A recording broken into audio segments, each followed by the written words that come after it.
So you've touched on a lot of things, and you said, some days I'm like, what's the best part of your job? And we're going to follow that up with, or you can say, what's the worst part of your job? But either, however you want to approach it. But you know, it's the best part, and it's really not close, is the impact that this really has on the majority of student athletes in a positive way. I mean, I think you see the crazy stories, you see the millions of dollars, and honestly, that's not the case for the majority. In fact, you know, 95% of these folks, it's not what you think it is. And I'll just give you a quick story of how this works in a really cool way.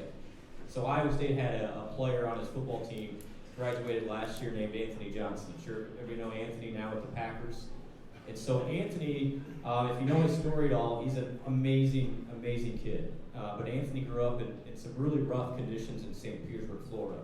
So all of the Iowa State student athletes get a cost of attendance stipend each year that they would, you know, spend on food or just other extra things. He would send his stipend back home so his folks could pay the bills. That's what Anthony did with his money.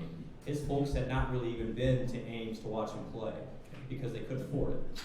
And so the NIL, he was one of the first people we got NIL compensation for, and Anthony used that money to fly his parents up for his senior day. And that's really one of the first times they saw him play.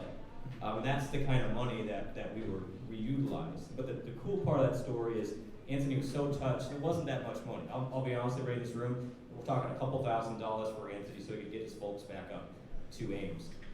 But then he was so touched, he told me after that weekend, he said, Brent, because of what the We Will Collective has done, when I get drafted in the NFL, and there was no guarantee he was, I'm going to give back to the collective.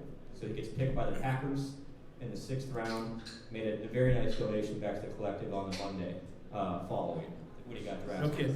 And that's the stories I wish would be told more of. Sure. Great people, and there's so many more stories like that, again, you'll hear the big numbers, but a lot of these folks are just trying to get enough dollars to get their parents to come to town and watch them play.